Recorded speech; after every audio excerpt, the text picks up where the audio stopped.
দেখছিলাম যে বাংলাদেশের কি পরিস্থিতি, সত্যি তাই দেখে মানে একদম আটকে উঠেছি, মানে খুবই খারাপ অবস্থা। ওই একটা কথা বলবো, এখন বললি এখন রেগে ফায়ার না, আমার রোজ রোজই এক অশান্তি ভালো লাগে না গো, সত্যি কত তুমি নেই কি পাগল নিয়ে আমি সংসার করি। ওই যে আসছেন। গুড মর্নিং, আশা করবো তোমরা সবাই খুব ভালো আছো আর সুস্থ আছো। আমিও খুব ভালো আছি। আজ হচ্ছে শনিবার, শনিবারের এখন বাজে সকাল 9টা। সকালের সমস্ত কাজকর্ম আমার কমপ্লিট, আমাদের চা খাওয়াও হয়ে গেছে। আজকে আমি ঘুম থেকে অনেক তাড়াতাড়ি উঠেছি, 6:30। রোজই না এরকম সকালবেলা 6টা, 6:30, 6:45 এরকম টের পাই। এখন তো আর অ্যালার্ম দেই না, টের পাই, কিন্তু ভাবে কি ঠিক আছে 10 মিনিট পরে উঠছি। ওই 10 মিনিট করতে করতে 7:30, 7:45, 8টা বেজে যায়। আজকে আর সেটা করিনি। আজকে ঠিক 6:35 আমার চোখ খুলেছে, মানে নিজে থেকেই ঘুম ভেঙেছে, উঠে পড়েছি। আর শুয়ে আলস্য করিনি না, এখন যদি এই আবার ঘুমোই ব্যাস একদম ডিপ ঘুম হয়ে যাবে। আজকে আর নীলকণ্ঠ গাছে একটাও ফুল ফোটেনি। যাই হোক, বোগেনভেলিয়াতে বেশ পিঙ্ক কালারের ফুলগুলো বেশ সুন্দর লাগছে। একটাও সাদা ফোটেনি, সব পিঙ্ক। এই যে নয়নতারা গাছেও অনেকগুলো ফুল এসছে আজকে। চলো, গাছে জল ঠল সব দেওয়া হয়ে গেছে। আর এই যে এটা অনেকটা বড় হয়েছে, সব গাছে জল দেওয়া হয়ে গেছে, সবই হয়ে গেছে। সকালের বিছানাপত্র পরিষ্কার।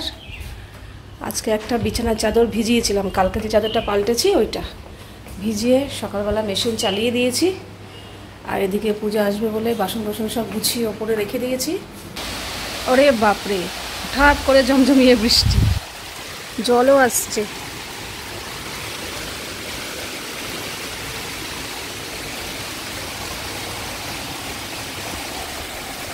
এই যে ভালোই বৃষ্টি হচ্ছে।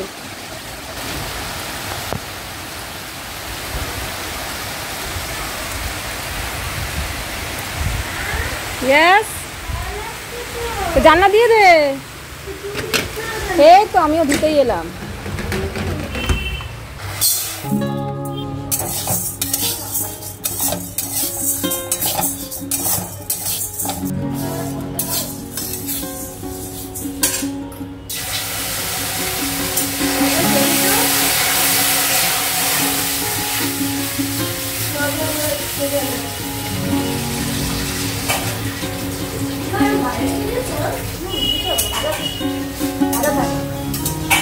তরকারি থাকে না।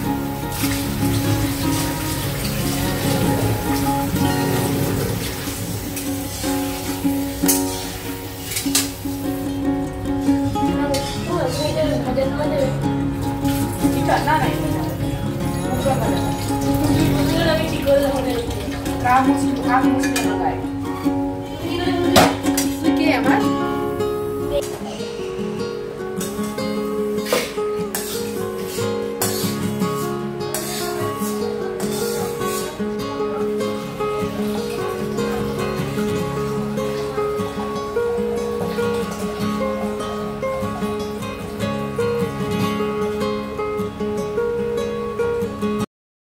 তাতানার এখন কোনো কিছুই আমাকে করে দিতে হয় না, ও নিজে নিজেই করে। কিন্তু এখনো পর্যন্ত ও চুল বাঁধতে শিখলো না। সেদিনকে ওকে বলছে কি, তুই কি কোনোদিন চুল বেরোনি করতে শিখবি না?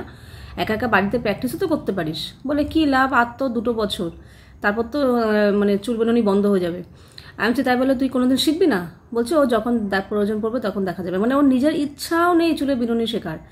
পারে, মোটামুটি পারে, কিন্তু ঠিকভাবে সুন্দরভাবে গুছিয়ে সুন্দর হয় না, এবড়ো খেবড়ো অগোছালো হয়ে যায়, এই আর কি। তো যাই হোক, ওর খাওয়া দাওয়া হয়ে গেছে, ওকে চুলটা বেঁধে দিলেই ও বেরিয়ে যাবে। কিন্তু ও থাকা অবস্থাতেই আজকে আমি রান্নার অনেক কিছু গুছিয়ে টুচিয়ে নিয়েছি, মানে যেগুলো ভাজাভুজি করতে হবে। ডালটাও ভেজে সেদ্ধ বসিয়ে দিলাম, আজকে বিউলির ডাল হবে। তো ও বেরিয়ে গেলেই আবার আমি রান্না বসিয়ে দেবো।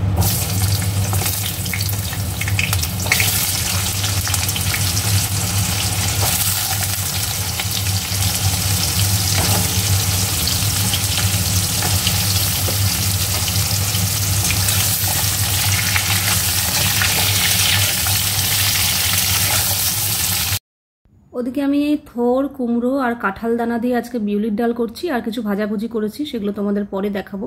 তো ডালটা সোমবার দিয়ে ওটা একটু ফুটছে, ততক্ষণ জামা কাপড়গুলো মেলে আসলাম। মেলে এসে আমি ওদিকে ইন্দ্র দাড়ি কাটছে, ও চলে এসছে, আমার রান্নাঘর পরিষ্কার হয়ে গেছে। আর এই দেখো রান্না করেছি হচ্ছে আজকে ভাত, আর এখানে অল্প করে আলু ভেজেছি, কারণ শুধু আলু ভাজিনি, আরও কিছু ভাজাভুজি করেছি, তার জন্য আলু ভাজাটা কম করেছি। এখানে অল্প একটু বেগুন ভাজা আছে, পটল ভাজা আছে। পটল ভাজাটা আমি ইচ্ছা করে করেছি, আমার ভালো লাগে খেতে। আর এখানে ডালটা পুরো ওই বাটিতে ধরেনি বলে ওই বাটিতে একটু ঢেলেছি। আর এই হচ্ছে থোর, কুমড়ো আর কাঁঠাল দানা দিয়ে বিউলির ডাল। এই হচ্ছে আজকে রান্না বান্না। আমি স্নান টান সেরে নিয়েছি, ওদিকে ওকে খেতে দিয়ে দিয়েছি, ও খাচ্ছে। এইবার আমি বেরোবো তাতানকে আনতে যেতে। তো আমি খাইনি, কারণ ও আমার এই সময় খেতে গেলে না হুড়োহুড়ি লেগে যাবে। ওদের পরীক্ষা তো 1.5 ঘন্টার।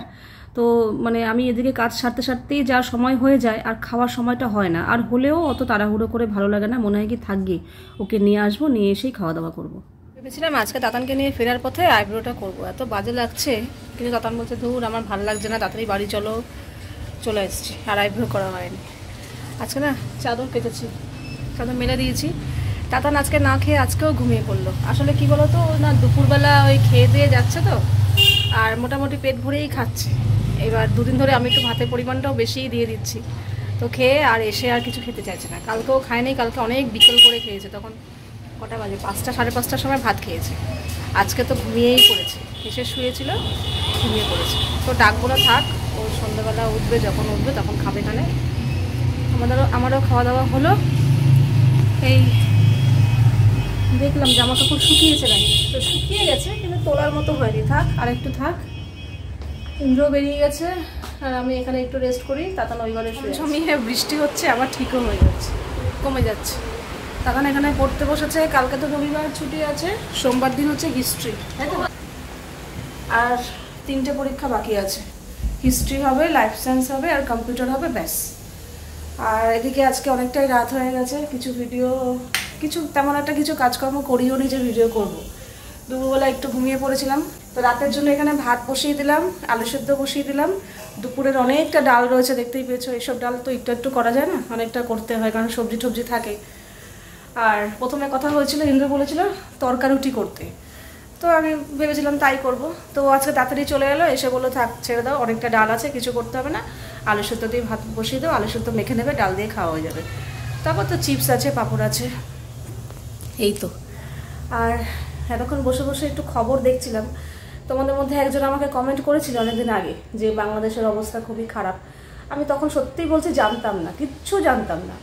মানে আমি খবর খুব একটা দেখি না, তো যার জন্য আমার রেকমেন্ডেশনে খবর খুব একটা আসেও না। আমি যেটা সম্পর্কে জানি না সেটা সম্পর্কে আমি তো কিছু মন্তব্য করতে পারি না, না। তো কাল থেকে একটু হালকা হালকা চোখে পড়ছে, মানে ওই খবর ওই ওনার কাছে শোনার পর আমি ইচ্ছা করেই সার্চ করে করে দেখছিলাম যে বাংলাদেশের কি পরিস্থিতি। তো কালকেও দেখলাম, আর আজকে তো ভালোভাবে, যেহেতু একবার খবর সার্চ করেছি, তো আমার কাছে এখন বেশ পরপর অনেক খবরই আসছে ইউটিউবে, তো সেটাই দেখছিলাম। তো সত্যি তাই দেখে মানে একদম আটকে উঠেছি, মানে খুবই খারাপ অবস্থা। সেই যে বাবা ঠাকুমার মুখে ছোটবেলায় শুনেছিলাম 1971 সালের ঘটনা, কারণ আমার বাবা ঠাকুমা জেঠু এরা সবই বাংলাদেশের মানুষ। তো সেই ঠাকুমার মুখে গল্প শুনেছিলাম 1971 সালের ঘটনাটা, খুব ভয়াবহ পরিস্থিতি ছিল। তো সেই ঘটনা মানে যেগুলো শুনেছি মাথায়, সেগুলো এখন বাংলাদেশের চোখে ভাসছে। সত্যিই তাই, ওখানকার অবস্থা খুবই খারাপ পুরো বাংলাদেশ জুড়ে। মানে কি বলবো, দেখো উচিত কোনটা অনুচিত, ন্যায় অন্যায়, এগুলোর মধ্যে আমি বিতর্কে জড়াতে চাই না, কারণ আমি একজন অতি সাধারণ মানুষ, বড় বড় মাথা আছে, আমি সেসব ব্যাপারে কিছু বলতে চাই না। কিন্তু যেটা হচ্ছে খুবই খারাপ হচ্ছে। মানে নর্মাল যে সাধারণ জীবনযাপন আমরা করি, ঘর থেকে বেরোচ্ছি ঠেরোচ্ছি, সেখানে কারফিউ জারি হয়েছে, মানে এগুলো শুনলেই যেন কেমন লাগে। যেটা হচ্ছে মানে যেগুলো হচ্ছে মানে কি বলবো, মানে ভাবা যায় না। ওই দেখছি তাতেই কেমন লাগছে, আর যাদের সাথে হচ্ছে, যেখানে হচ্ছে, তাহলে সেখানকার পরিস্থিতি যে কীরকম মানে আন্দাজ করতে পারছি। ফিল তো করতে পারবো না, কারণ আমরা নেই। তো সেটাই দূরে থেকে থেকে শুনি যে ওখানে ওই হচ্ছে সেই হচ্ছে, মানে খুবই খারাপ পরিস্থিতি। আর বাংলাদেশটা শুনে দেখো, এর আগে আরও অনেক দেশে দেশে হয়েছে, সেগুলো তোকে অতটা করিনি, কিন্তু বাংলাদেশটাতে না একটু হয়, মানে একটু হালকা ফিল হয়। কারণ কোনোদিন বাংলাদেশ যাইও নি, আমার জন্মও বাংলাদেশে নয়, কিন্তু আমার বাবা ঠাকুমার মুখে তো শুনেছি গল্প, বাংলাদেশের প্রচুর গল্প শুনেছি, কারণ আমার বাবু ঠাকুমা এদের জন্ম বাংলাদেশে। তো সেই গল্প স্মৃতিগুলো চোখে ভাসে, ছোটবেলায় প্রচুর শুনেছি। তো তারপর থেকে বাংলাদেশের প্রতি একটা আলাদা টান আছে। তো আমি মনে মনে ভাবতামও যদি কোনো সময় সম্ভব হয় তাহলে বাংলাদেশে যাব। আমার খুব শখ, খুব ইচ্ছা বাংলাদেশে যাওয়ার। বাংলাদেশের মাটি, বাংলাদেশের প্রকৃতি, ওইখানকার আবহাওয়া, লোকজন, আমার খুব ইচ্ছা। জানি না কোনোদিন সম্ভব হবে নাকি, কিন্তু সেই জন্যই বাংলাদেশের ঘটনাটা শুনে না খুবই খারাপ লাগছে। ঠাকুমা বেঁচে নেই, হয়তো যদি বেঁচে থাকতো তাহলে হয়তো এখন ঠাকুমারও খারাপ লাগতো। আর আমাদের রিলেটিভ এখনও আছে, হয়তো আমরা তাদেরকে চিনি না, তারাও আমাকে চেনে না, কিন্তু রিলেটিভ আছে। আমার বড় জেঠুর ছেলে মেয়েরা সব ওইখানে রয়েছে। তো এই হচ্ছে ব্যাপার, জানি না কবে ঠিক হবে। শুধু এটাই প্রে করি যে খুব তাড়াতাড়ি যেন, খুব ভালোভাবে যেন সব কিছু ঠিকঠাক হয়ে যায়, নর্মাল হয়ে যায়, স্বাভাবিক হয়ে যায়, ব্যাস এটাই কামনা করি, আর কিছু চাই না। পূর্ণিমা কই, একটা কথা বলবো এখন, বললি এখন রেগে ফায়ার। কি করছো, কি করছো বাবা? শোনো, প্রোগ্রামে একটু চেঞ্জ হয়েছে। তুমি যেটা করছো করো, তার সাথে 2টো অমলেট করো, আর আদা রসুন পেস্ট আছে তো? হ্যাঁ, আদা রসুন পেস্ট আর একটু পেঁয়াজ কাটো, ঠিক আছে? আমি হালকা গ্রেভি করো, তার মধ্যে অমলেটটা ছেড়ে দাও। তোমার জন্য দেখো আমি আলু সেদ্ধ বসিয়েছি, ওটা কি হবে? আলু সিদ্ধও খাবো, আলু সিদ্ধও খাবো, ওটাও খাবো, সব মিলিয়ে খাবো। কটা বাজে এখন? ঠিক আছে, কত আমি আর তোমাকে হেল্প করে দিচ্ছি। নাও নাও নাও করো। না, আমার রোজ রোজ এই এক অশান্তি ভালো লাগে না গো, সত্যি কথা। তুমি বলো, আমাকে বললে ডাল আছে, কিচ্ছু করতে হবে না, ভাত বসা, আলু সেদ্ধ বসা, প্রতিদিন এক অশান্তি। সেদিনকে বললে যে ভাত করো, ভাত বসালাম, আবার বললে ভাত খাবো না, রুটি করো, আবার রুটি করলাম, আবার সেই ভাত করলাম, মানে কিরকম। আরে আলু সিদ্ধ তো এই গলা দিয়ে, আলু সিদ্ধ মুখে দেবো তো, গলা দিয়ে নাড়তে নাড়তে হজম হয়ে যাবে। সবাই কি বলে জানো তো, বলে কি তুমি খালি হিন্দু নামের তুমি দোষ দাও, তুমি নিজেও লোভী, তোমার নিজের খেতে ইচ্ছা করে সেটা তুমি বলো না, হাজবেন্ডের উপর দিয়ে। আরে বাবা, ডাল দিয়ে আলু সিদ্ধ দিয়ে খেতে ইচ্ছা করে নাকি? তার সাথে একটু ডিম থাকলে ঠিক আছে। সেটা তুমি আগে বুঝো না। আমি রাস্তায় ভাবতে ভাবতে আসছি যে একটু ডিমের, আলু না, কোনো আলু দেবে না, যেটা হয় সেটাই করবে, কিন্তু আলু ছাড়া শুধু অমলেটটা এখন মধ্যে দিয়ে দেবে, অমলেট কারি। সেটা আগে বলতে পারো তো, আমার তো কোনো সমস্যা হয় না। তুমি করো করো করো তো। তোমাদের বলি না যে এরকম জ্বালায় আমি ভুগছি, তোমরা যে যেটাতে থাকে না সে সেটা ভালো করে বুঝতে পারো। জ্বালার কি আছে? জ্বালার কি নেই, কথা বলো না তো। নাটকটা কম করো। এখন যেই দেখছো, হ্যাঁ যেই দেখছো যে 10টা বাজে এখন এটা বলছো, এই জন্য তো ই করছো। তুমি থামো, তোমাকে আমি ভালো করে চিনি। আরে তুমি ছাড়া ভালো লাগে না, তুমি ছাড়া কে আমাকে এরকম ভালো মানুষ। তুমি থামো, মানুষ একটা প্ল্যান করে থাকে যে হ্যাঁ ঠিক আছে দেখো আমি ভাত আলু সিদ্ধ বসিয়ে। আরে আলু সিদ্ধ দিয়ে খেতে ইচ্ছা করে নাকি? শুধু আলু সিদ্ধ দিয়ে তোমাকে বলিনি খেতে হবে, আমি জোর জবরদস্তি করছি। আগে কেন ভাবো না? সবকিছু হয়ে যাওয়ার পর তোমার কেন মনে হয় না এটা দিয়ে আমি খেতে পারবো না, আমার এটা চাই? আগে যদি বলতে, আমার তোমার প্রতি আমার এটাই শুধু অবজেকশন। আগে তো কি বলো তো, আগে খিদে পাই না পেলে বলতে পারে না, খিদে না পেলে আমি বলতে পারি না, খিদে পেলে তখন মানে সব খাবো, যা পাবো তাই খাবো। এখানে কড়াইতে তেল বসিয়েছি, কি পাগল নিয়ে আমি সংসার করি। ওই যে আসছেন, একটু আগে বললো অমলেট, ওই যে আবার নিজেই বলে আমি পাগল। তুমি নিজে স্বীকার করছো তুমি পাগল, বলো? তুমি বলছো আর কি বলছো, সবার সামনে আবার বলছো, নিজের স্বামী কি বলছো পাগল। এত কি বলবো তোমাকে, পাগল ছাড়া আর কিছু বলতে পারছি না। একটু আগে বললে অমলেট খাবে, আদা রসুন বাটো, এই করো, পেঁয়াজ কাটো, এই করো, এখন আবার বলতে থাক ছেড়ে দাও। সেটা কেন বললাম? তোমার কষ্ট হবে, তোমাকে কত ভালোবাসি সেটা চিন্তা করো। তুমি কি বলছো আমি পাগল? পাগল তো বটেই, ডিসিশন নিতে পারো না, সেকেন্ডে যে ডিসিশন চেঞ্জ করে সে পাগল ছাড়া আর কি বলো তো? সেকেন্ডে যে ডিসিশন চেঞ্জ করি সেটা শুধুমাত্র খাবার ক্ষেত্রে। ওই তো তোমার সাথে তো আমার ওই একটা জিনিস নেই, অশান্তি। কেন চেঞ্জ করি? তোমাকে দেখি কষ্ট করে আবার করবে বাবা, তাহলে আগে বলো কেন? আগে বলে ফেলি, তারপর চিন্তা করি তোমার তো কষ্ট হবে। আচ্ছা না, তুমি ভাজবে, আমি পাপড় ভাজলে না লাল হয়ে যায়, মাধুরী পাবো। পাপড় ভাজতে করতে বলি না গো, কিচ্ছু শিখিনি গো। পাপড় ভাজবে গরম তেলে এরকম ছেড়ে দেবে, ব্যাস হয়ে যাবে। আবার সাড়ে সাড়ে এরকম তুলে দেবে, ব্যাস হয়ে গেল। আচ্ছা আমি ভাজি, দাও না।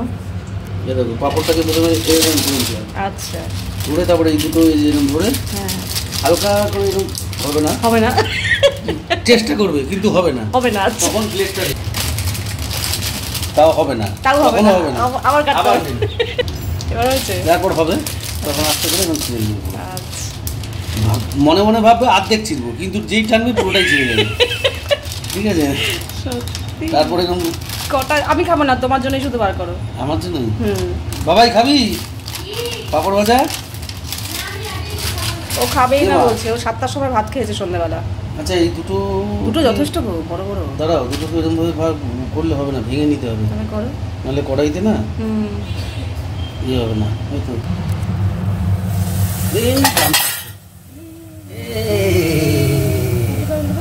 খুন্তিটা নাও না, এই নাও, এটা রাখো। তারপরে যখন দেখলে প্রথমে এরকম অসুবিধা হলো তখন একটা খুন্তি নিয়ে নেবে হেল্পের জন্য। আচ্ছা, প্রথমটা বুঝবে না, প্রথমটা অসুবিধা হলো, কাপড় বাজার করা শেখাচ্ছি। আবার দ্বিতীয়টা নেবে নিয়ে করে এই ছেড়ে দিচ্ছে, দেওয়ার সঙ্গে সঙ্গে তাড়াহুড়ো, এই দেওয়ার সঙ্গে সঙ্গে তারপরে এই যে তুলে নেবে, তুলে নিয়ে ঠিক হচ্ছে না? হ্যাঁ এই। আর তুমি করলে লাল করে, আমি হ্যাঁ সত্যি কর না, তারপরে তো লাল হয়ে যায়। শিখে নিচ্ছ তো এরকম ভাবে করবে। আচ্ছা, আবার এরকম নেবে দিয়েই লাফালাফি কিন্তু করবে, লাফালাফি। হ্যাঁ দিয়েই লাফালাফি, নাহলে লাল হয়ে যাবে তখন। হ্যাঁ এটা ঠিক বলেছি, আমি কিন্তু লাফাই না, ওই জন্য লাল হয়ে যায়। তোমার মতো লাফাতে হবে, তাহলে সাদা থাকবে। শেখাবো বলো তো তোমাকে। সত্যি গো, তোমার থেকেই তো সব শিখলাম বলো, কিছুই তো জানতাম না আমি, এখন অনেক শেখার বাকি আছে। আবার ছেড়ে দিই লাফালাফি, লাফালাফি, ছেড়ে এই দিই দেখো লাফালাফি করছে। চলো, আর এখানে আমি আলু সিদ্ধ মেখেছি, এই যে, আর দুপুরে তো অনেকটাই ডাল আছে। এখন বাজে রাত 11:30, আর এই মেয়ে বলছে কিছু খাবে না। সন্ধ্যে 7টার সময় ভাত খেয়েছে, এসে স্কুল থেকে এসে কালকেও কিছু খায়নি, বিকেলবেলা খেয়েছিল। কিসের? ও এখন ওর ছোটবেলার কিছু ফটো ওর বাবাই আলমারি থেকে বার করেছিল, সেগুলো দেখছে। কি হাসি আমার, এটাতে দেখো কি হাসি। আবার আমাদের অ্যানিভার্সারিরও ফটো ছিল, বলছে এটা এটা কে সাজিয়ে দিয়েছে তোমাকে, এটা কি বেশ বলছিলিস? এটা কে সাজিয়ে দিয়েছে তোমাকে নায়িকার মতো? নায়িকার মতো লাগছে। সত্যি ফ্রেন্ডস, তোমরা এখন যেন ম্যামকে দেখো তার থেকে সম্পূর্ণ আলাদা, এখন তো বুড়ি বুড়ি হয়ে গেছে। তো বুড়ি তো হয়েছি, আর আগে কি ইয়াং আর কি নায়িকা, পুরো হিরোইন। তুই যত বড় হবি তত আমি বুড়ি হব, এটা স্বাভাবিক। আর এদিকে আমাদের আসল মানুষ খেয়ে শুয়ে পড়েছে, আমি নিশ্চিন্ত যে না, যতক্ষণ না খাবে না ততক্ষণ অব্দি খাওয়ার মেনু চেঞ্জ করতে থাকে, ওই করো সেই করো, ওটা না সেটা না, এই না সেই না। একবার খাওয়া হয়ে গেল মানে ব্যাস পেট ভরে গেছে, নিশ্চিন্ত। ও খেয়ে শুয়ে পড়েছে, আমিও খেয়ে নিয়েছি। আর আমি আবারও বলছি, সত্যিই তাই, যবে থেকে আমি নিউজ চ্যানেল মানে সার্চ করা শুরু করেছি, ফোন খুললেই ওইসব খবর আসছে, আর খুবই খারাপ লাগছে, মনটাই পুরো খারাপ মানে হয়ে যাচ্ছে আর কি। আর আমার ইউটিউব পরিবারের বেশিরভাগ সদস্যই বাংলাদেশে থাকেন, তো আমি আবারও বলছি, তোমরা সবাই সাবধানে থেকো, সুস্থ থেকো, এটাই কামনা করি। আর এটাই প্রে করি বারবার ঠাকুরের কাছে, যে খুব তাড়াতাড়ি যেন সব কিছু স্বাভাবিক হয়ে যায়, সুস্থ স্বাভাবিক হয়ে যায়, ব্যাস আর কিছু চাই না। তো চলো, আজকের ভিডিওটা এখানেই শেষ করছি, আবার দেখা হবে তোমাদের সাথে নেক্সট ভিডিওতে। তোমরা সবাই খুব ভালো থাকবে, সাবধানে থাকবে, সুস্থ থাকবে। তাহলে love you all, good night and tata.